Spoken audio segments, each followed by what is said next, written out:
It's very important to know yourself. आप लोगों के साथ सबसे बड़ी दिक्कत ही यही है कि आप खुद को नहीं जानते। आप लोगों को ये चीज़ पता ही नहीं है कि आप कितने अच्छे इंसान हो, कितने अच्छे दोस्त हो, कितने अच्छे पार्टनर हो। आपको इस चीज़ का अंदाज़ा ही नहीं है कि आप सबको कितने अच्छे से ट्रीट करते हो। और जब हम खुद को नहीं जानते ना, तो हम सामने वाले के आगे रोते ही रहते हैं कि प्लीज़ हमें छोड़ के मत जाइए। बट द मोमेंट, जिस दिन आपको रियलाइज हो जाएगा कि आप कितने अच्छे इंसान हो, आपने उन्हें कितना प्यार किया, अपना 100% दिया, फिर भी वो आपको चीट करके जा रहे हैं, फिर भी वो आपको छोड़ के जाना चाह रहे हैं, तो आप बोलोगे कि भाई चले ही जा भाड़ में जा। नमस्कार, कैसे हैं आप सब? आई होप सब बढ़िया चल रहा हो और कहीं भी कुछ गड़बड़ी हो तो समय के साथ वो सही हो जाए। इट्स मी अरुषि, और अगर किसी कारणवश आपको मुझसे 1-on-1 कोचिंग चाहिए तो आप हमें इस ईमेल एड्रेस पर ईमेल कर सकते हैं। देखो यार, बहुत सिंपल सी बात है कि जिस दिन आपको रियलाइज हो जाएगा कि आप एक बहुत अच्छे इंसान हो, आप एक बहुत अच्छे फ्रेंड हो, आप एक बहुत अच्छे पार्टनर हो, आपने उन्हें बहुत प्यार से ट्रीट किया, आपने उन्हें अपना 100% भी दिया, और ये चीज़ कोई ईगो से नहीं आ रही है। सोसाइटी, आपके आजू बाजू के लोग, आपके फ्रेंड्स या फैमिली आपको ये समझाने की कोशिश करेंगे कि भाई ये तो बहुत ईगोस्टिक बात है, तू कैसे बोल रही है कि तू इतनी अच्छी है, तू घमंड से बोल रही है, तू एटीट्यूड से बोल रही है। अरे एटीट्यूड वाली क्या बात है, मैं जेन्युइनली अच्छी हूँ। ठीक है, जिस दिन आपको ये रियलाइज हो जाएगा तो उस दिन तो आप उन लोगों को भी बोलना कि भाई मैं हूँ अच्छी, आप भी अच्छे इंसान बनो, तब आप भी ये बोल पाओगे कि मैं अच्छी हूँ। ठीक है, अच्छे लोगों के साथ सबसे बड़ी दिक्कत ही यही है कि वो मानते ही नहीं है कि वो अच्छे हैं, और इसके पीछे का रीज़न क्या है मुझे आज तक समझ नहीं आया। या तो ऐसा है कि उन्हें गिल्टी फील होता है, दूसरा रीज़न ये हो सकता है कि सोसाइटी, समाज, आपके आजू बाजू के लोग आपको ये समझा सकते हैं कि भाई ये तो बहुत ईगोस्टिक बात है, आप अपनी तारीफ कैसे कर सकते हो। या तो जो मुझे लगता है थर्ड पॉइंट, कि सब लोगों ने उन्हें इतना फॉर ग्रांटेड ले लिया है कि उन्हें ऐसे लगता है भाई ये तो नॉर्मल सी बात है, ये तो करना ही है, सबके लिए हम करते ही जाएंगे। आप अच्छे हो ये बात को मानो, और जिस दिन आप इस बात को मान लोगे कि आप अच्छे हो, फिर उस दिन आपको हर चीज़ रियलाइज होगी कि भाई मैंने इतना कुछ करा, मैंने अपना 100% दिया, 100% से भी ज़्यादा दिया, आपको इतने प्यार से ट्रीट करा, मैं लॉयल रही, मैंने ये किया, मैंने वो किया, और उसके बाद भी अगर आप मुझे चीट कर रहे हैं और मुझे छोड़ के जाना चाहते हैं तो भाड़ में ही चले जाइए आप। उसके बाद आपके पास इमोशनली डिटैच होने के अलावा कोई और ऑप्शन नहीं है। आपने सामने वाले बंदे को 100% दिया, उसे आपका 100% भी नहीं चाहिए, अब क्या ही कर लोगे आप और क्या कर सकते हो? दे दिया ना आपने अपना 100%, फिर भी सामने वाला छोड़कर जाना चाहता है, रिश्ता खत्म करना चाहता है, फ्रेंडशिप खत्म करना चाहता है, तो अब आप क्या करोगे? जबरदस्ती करोगे उनके साथ, गला पकड़ोगे उनका? नहीं, वो भी एक इंडिविजुअल इंसान है, आप उनके साथ कोई ज़बरदस्ती नहीं कर सकते। तो मुझे एक बात बताओ कि अब इमोशनली डिटैच होने के अलावा आपके पास दूसरा ऑप्शन क्या है? ऐसा तो है नहीं कि आपके रोने से, आपके गिड़गिड़ाने से, आपके रिक्वेस्ट करने से वो रुक जाएंगे, ऐसा तो होता नहीं है। जिससे जो करना होता है वो करता ही है, आप उसके लिए अपना सर भी फोड़ दोगे, फिर भी सामने वाले को जो करना है वो करेगा ही। तो इमोशनली डिटैच होना कोई बहुत भयंकर स्किल नहीं है। हम लोगों को ऐसा लगता है कि भाई साहब ये इतनी इमोशनली डिटैच है, कैसे सीखा, क्या करा, ये वो अलान फलान ढिमकान। अरे सामने वाले के पास कोई और ऑप्शन ही नहीं रहता इमोशनली डिटैच होने के अलावा, तो वो और क्या करे। और हमारा दूसरा पॉइंट है कि जिसे जो करना होता है वो करता ही है। अगर किसी को आपको चीट करना है तो आप उन पर कितनी भी नज़र रख लो, कितनी भी उनकी लोकेशन मांग लो, कितने भी उनके फ़ोन चेक कर लो, कितनी भी उनसे फोटोज मांग लो, कितना भी पूछ लो कि क्या कर रहे हो, कहाँ जा रहे हो, ब्ला ब्ला ब्ला, फिर भी वो चीट कर लेते हैं। तो जिसे चीट करना है, जिसे आपको धोखा देना है, जिसे आपके साथ बदतमीजी करनी है, वो कर ही लेता है।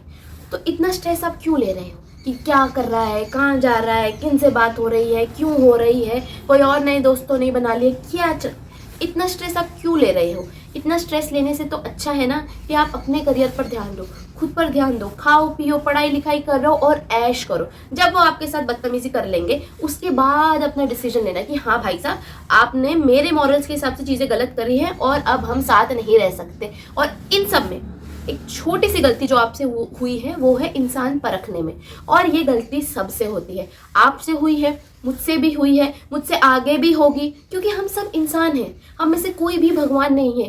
प्लीज़ प्लीज़ खुद से और किसी से भी ये अनरियलिस्टिक एक्सपेक्टेशंस मत रखिए कि कभी भी उनसे इंसान समझने में गलती नहीं होगी। एक बात बताइए, हमारे पेरेंट्स वो तो इतने बड़े हैं, उनको एक्सपीरियंस भी हमसे ज़्यादा है, अभी भी फिर भी उनसे इंसान परखने में गलती होती है कि नहीं होती? ऑब्वियसली होती है। तो वो गलती हमसे भी हो सकती है और ये कोई बहुत बड़ी गलती नहीं है।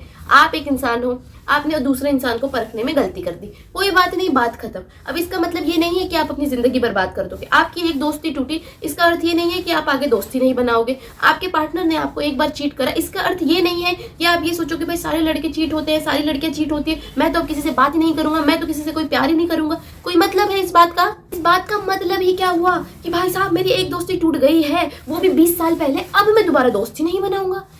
क्या सेंस है इस बात का? तो कोई जरूरत नहीं है तेरे नाम वाले सलमान खान जी बनने की और अपना मतलब ये सोचने की भैया अब तो मैं दोस्ती नहीं बनाऊंगा, अब तो मैं प्यार ही नहीं करूंगी। क्यों? मतलब क्या मतलब है इस बात का?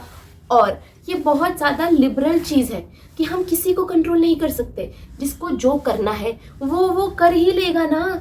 तो हम क्यों इतना स्ट्रेस लें कि भाई ये कहाँ जा रहे हैं, क्या कर रहे हैं, किन से बात कर रहे हैं, मेरे पीठ के पीछे क्या बोल रहे हैं, मेरी बुराई कर रहे हैं या मेरी अच्छाई कर रहे हैं, क्या ही फर्क पड़ता है। हो सकता है कि आपको ऐसा लगे कि यार अच्छा मैं किसी को कंट्रोल नहीं कर सकती, जिसको जो करना है वो करे। हाँ तो करे ना भाई, हर कोई इंडिविजुअल है। अगर कोई आपको चीट कर रहा है तो इसका आपसे कोई लेना देना नहीं है, ये उनके कैरेक्टर की बात है।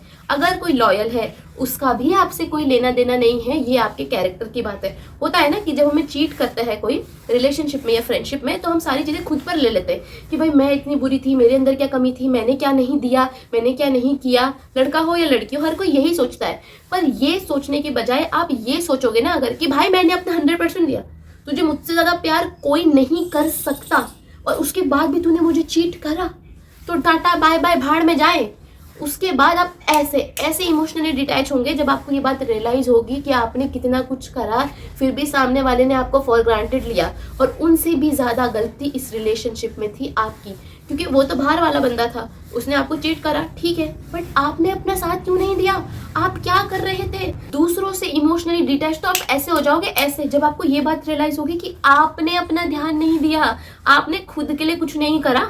जब आपको चीट कर रहे थे, आपके साथ बदतमीजी कर रहे थे, तो पहले कुछ साइंस तो रहे होंगे ना जो आपने टॉलरेट किए ना, क्यों किए? अपना साथ क्यों नहीं दिया? और देखिए ऐसा तो होता नहीं है कि कोई आपको चीट कर रहा है तो आपको कभी पता ना चले, आपकी कोई दोस्त आपके बारे में बैक पिचिंग कर रही है या कुछ कर रही है तो आपको पता नहीं चले, ऐसा तो होता नहीं है। क्योंकि सच छुपता नहीं, छुपाने से इवेंचुअली आपको सब सच पता ही चल जाएगा। तो आपको इतना स्ट्रेस क्यों लेना है?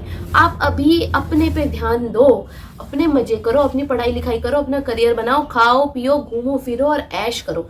जब आपको पता चल जाएगा कि इन्होंने ऐसा करा है, फिर डिसीजन लेना है ना। अभी से अपने दिमाग में इतना स्ट्रेस नहीं लेना है कि भाई साहब ये क्या कर रहे हैं, किससे मेरे बारे में क्या बोल रहे हैं, कोई मेरे बारे में क्या सोच रहा है, सोचने दो ना। तीसरी बात, कुछ लोगों को सुकून ही कलेश करने में और ड्रामे मचाने में मिलता है।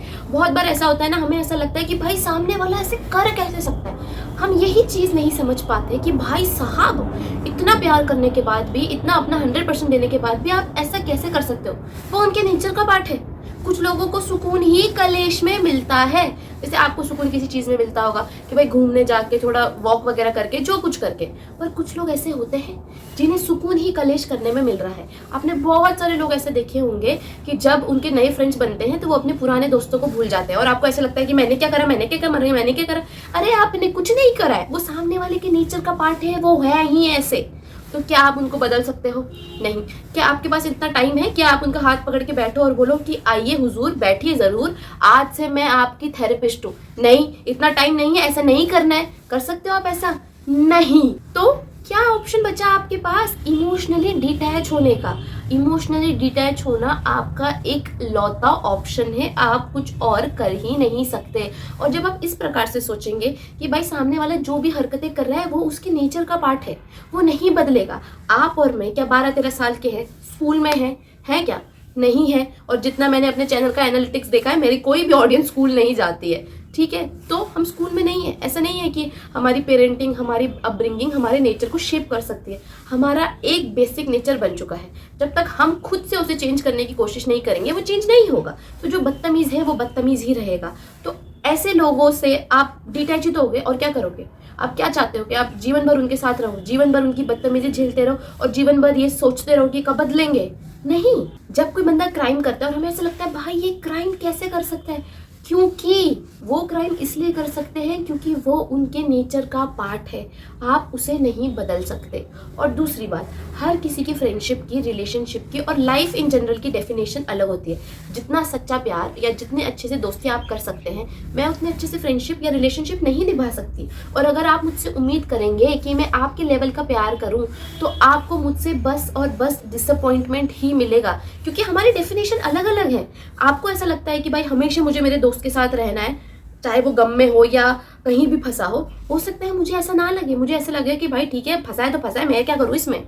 तो हर किसी की डेफिनेशन अलग अलग है, आप किसी पर भी अपनी डेफिनेशन नहीं थोप सकते। और आपका एक ही काम है कि आप उन लोगों को चूज करो जो लोग आपके जैसे सोचते हैं, जिनकी प्यार की डेफिनेशन, फ्रेंडशिप की डेफिनेशन आपके जैसे हो। हमारे जीवन में सारी टेंशन ही ये है कि हमने उन लोगों को चूज करा है जिनकी डेफिनेशन हमसे बहुत ज्यादा अलग है, और अब हम उनका सर खपा रहे हैं और अपना सर भी खपा रहे हैं कि भाई आप मेरे जैसे सोचिए। वो नहीं सोच सकते आपके जैसे, आप समझिए इस बात को। आप गलत लोगों के लूप में फंसे हैं और आपको लग रहा है कि हर इंसान ही ऐसा है। नहीं, इस दुनिया में कितनी आबादी है और उसमें भी सबसे ज्यादा आबादी हमारे भारत में है, तो भिन्न भिन्न प्रकार के लोग हैं। आप टेंशन ना लीजिए, आपको भी अपने जैसे लोग मिलेंगे जो आपके लेवल की फ्रेंडशिप निभा सकेंगे, आपके लेवल का रिलेशनशिप निभा सकेंगे, आपके लेवल का प्यार कर सकेंगे। बट वो तब होगा ना जब आप ये और लोगों को छोड़ोगे, तभी तो वो आएंगे आपके जीवन में। और आप लोग सबसे पहले अपना ये माइंडसेट चेंज करो कि भाई मैंने 100% दिया फिर भी मेरे साथ ऐसा हुआ। आप ऐसा सोचे कि भाई मैंने अपने 100% दिया और फिर भी आपको मेरे साथ ऐसा करना है, तो मैं क्या कर सकती हूँ, आप जाइए भाई। मतलब ऐसा तो नहीं होगा कि मैं आपकी बदतमीजी झेलती रहूं और खुद को हर्ट करती रहूं, ऐसा तो नहीं कर सकते ना आप। ऐसा थोड़ी करोगे, आप इतने भी बुरे थोड़ी हो। अपना तो साथ दोगे कि नहीं दोगे? दोगे। तो आपको क्या बोलना है कि भाई 100% दिया मैंने और फिर भी आपको मेरे साथ बदतमीजी करने, तो आप चले जाइए मेरे जीवन में भाई, आप मेरे जीवन में नहीं रह सकते। और फोर्थ पॉइंट, ऐसा नहीं है कि मैं आपकी फीलिंग्स को, आपके प्यार को, आपके पेन को इनवैलिड कर रही हूँ। मुझे पता है कि आपने कितना प्यार करा था, कितना प्रेम करा, और कोई भी रिलेशनशिप, फ्रेंडशिप टूटती है तो सबको बुरा लगता है। सबसे पहले तो ये दिमाग से निकाल दीजिए कि भाई मुझे बहुत ज़्यादा बुरा लग रहा है, मैं ज़्यादा सेंसिटिव हूँ, मैं या ज़्यादा ओवरथिंक कर रही हूँ। नहीं, सबको बुरा लगता है। किसी भी इंसान के अंदर इतनी ज़्यादा इम्यूनिटी नहीं है कि उसकी बहुत गहरी फ्रेंडशिप टूटे और उसे बुरा ना लगे। सबको बुरा लगता है, सबको। दो ही लोगों को बुरा नहीं लगता है, एक तो भगवान जी, वो तो लोग भी नहीं है, वो भगवान जी हैं, और दूसरे वो ऐसे संत महात्मा जी जिन्होंने इतनी सिद्धि प्राप्त कर दी है कि भाई उन्होंने संसार को त्याग दिया है, उन्हें कोई फर्क ही नहीं पड़ता है कि कोई उनके बारे में क्या बोलता है, वो अलग केस है। पर हम नॉर्मल ह्यूमंस, हर किसी को बुरा लगता है, ठीक है? आपको लगेगा, मुझे लगेगा, सबको लगेगा। ऐसा नहीं है कि irrespective of their age, irrespective of gender, irrespective of knowledge, सबको बुरा लगता है। बट आपकी सबसे बड़ी रिस्पॉन्सिबिलिटी किसके प्रति है? अपने प्रति। आपकी सबसे ज्यादा जिम्मेदारी किसके प्रति है? अपने प्रति। आप खुश हो या नहीं ये तो देखो, सामने वाले ने जो किया उसे छोड़ो। आपने भी तो खुद को बुरी तरीके से ट्रीट करा, आपने भी तो उनके बहुत सारे रेड फ्लैग्स या साइंस जो भी है वो इग्नोर करे कि नहीं करे? तो क्यों करे? अपना ध्यान तो दो। आपको बुरा लग रहा है, ठीक है, एक बार रो धो, जितने दिन आपको रोना देना है, और उस चीज को खत्म करो। इसका अर्थ ये नहीं है कि उनकी बदतमीजी की वजह से आप अपनी जिंदगी बर्बाद कर दोगे और घर में ही घुस जाओगे और बाहर नहीं निकलोगे। ऐसा तो नहीं होगा। ऐसा होगा क्या? अगर चलिए मान लेते हैं कि मेरी कोई दोस्ती टूटती है या मेरा कोई रिलेशनशिप खत्म होता है, ठीक है, और मैं रोती हूँ और बस रोती ही रहती हूँ और जीवन में कुछ नहीं करती हूँ, और मैं किसी कॉम्पिटिशन एग्जाम में जाती हूँ या किसी भी इंटरव्यू में जाती हूँ, कहीं भी जाती हूँ, पढ़ाई लिखाई कहीं भी, किसी भी स्पोर्ट्स में जाती हूँ, तो क्या मैं उनको जाकर ये बोल सकती हूँ कि सर मैम मेरा ब्रेकअप हुआ था, मैं बहुत ज्यादा रो रही थी, तो प्लीज मुझे 1 घंटा और दीजिए? देंगे वो? चाटा दे देंगे वो। तो कोई आपके लिए नहीं रुकेगा, कोई भी आपके लिए नहीं रुकेगा। कोई भी नहीं सोचने वाला कि अच्छा इसका ब्रेकअप हुआ था, अच्छा इसकी दोस्ती टूटी थी, अच्छा इसको इतना ज्यादा हर्ट हुआ था, ये इतना टाइम रो रही थी, हमें इसे और टाइम देना चाहिए। कोई नहीं करेगा। एंड मैं ऐसा कर चुकी हूँ ना, ऐसा कर चुकी हूँ कि मेरा एक ब्रेकअप हुआ था, मैं इतना ज्यादा रोई थी, इतना साल रोई थी और कुछ नहीं किया था, घर में बंद कर लिया था, बाहर तक नहीं निकलती थी मैं, कोई दोस्त नहीं बनाए, और क्या हुआ? कुछ भी नहीं। मैं 2 साल पीछे रह गई और सब लोग आगे बढ़ गए। और पीछे रहने का अर्थ ये नहीं है कि मैं पढ़ाई में बात कर रही हूँ या जॉब में या करियर में, इन जनरल ही मैं पीछे रह गई। मेरा कॉन्फिडेंस पीछे रह गया, मेरा दिमाग भी पीछे रह गया, मेरे कोई दोस्त नहीं बने, मुझे कुछ पता ही नहीं था, हर ही चीज में मैं पीछे रह गई। तो ऐसा ही होता है, टाइम डजंट हील एनीथिंग।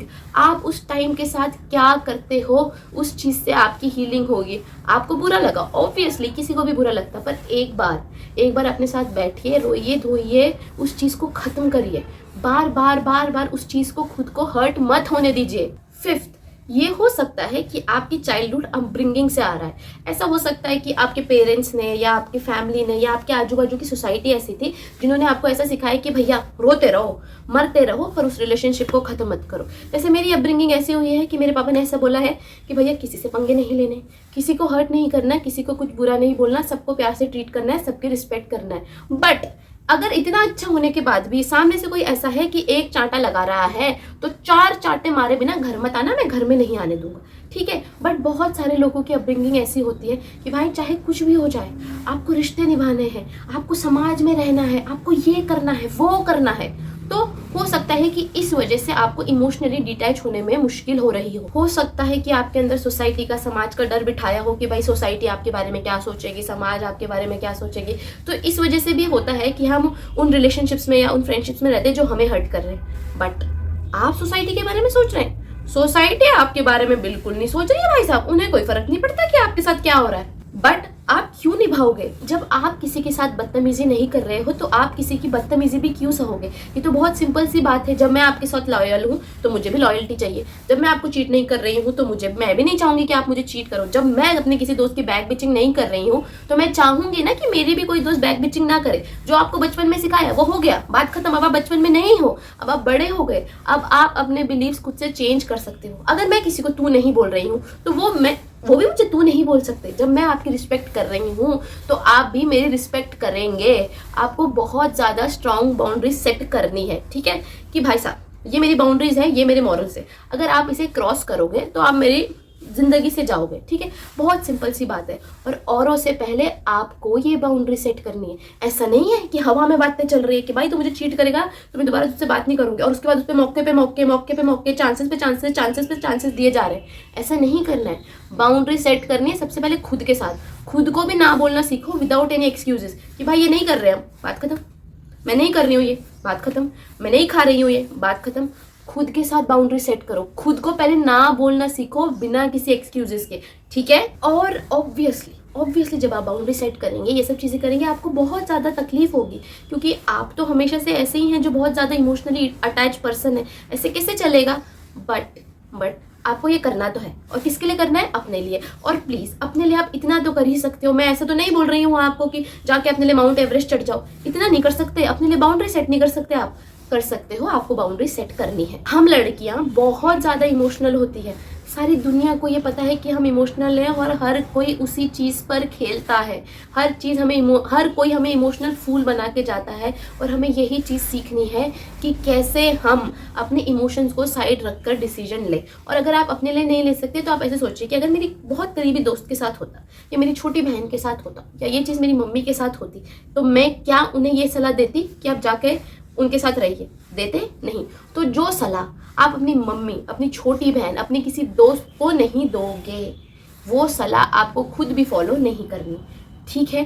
तकलीफ होगी, दर्द होगा, कष्ट होगा, तो अपने लिए इतना तो आप कर ही सकते हो। और लास्टली, हर बार की तरह ये एक स्किल है, ठीक है। धीरे धीरे आएगी। बिल्कुल भी ये उम्मीद ना करें कि आपने ये वीडियो देखी और आप ऐसे चुटकी बजाते ही इमोशनली डिटैच हो गए। ऐसा नहीं कर सकते। आप कोई जादूगर नहीं हो। आपको समय लगेगा, आपको टाइम लगेगा इस चीज़ को सीखने में। पर धीरे धीरे आप छोटे स्टेप्स पे इसे इम्प्लीमेंट करो, एंड देन आपको ईजी रहेगा लोगों से इमोशनली डिटैच होने का। लोगों से, सिचुएशन से, चीज़ों से आप इजीली इमोशनली डिटैच हो जाओगे। बट ये स्किल है, समय लगेगा। और इसी के साथ हम इस वीडियो के समापन समारोह पे पहुंच चुके हैं। अपना और अपने लव्ड वंस का ध्यान रखिए और वीडियो को लाइक, शेयर और सब्सक्राइब कीजिए। टाटा।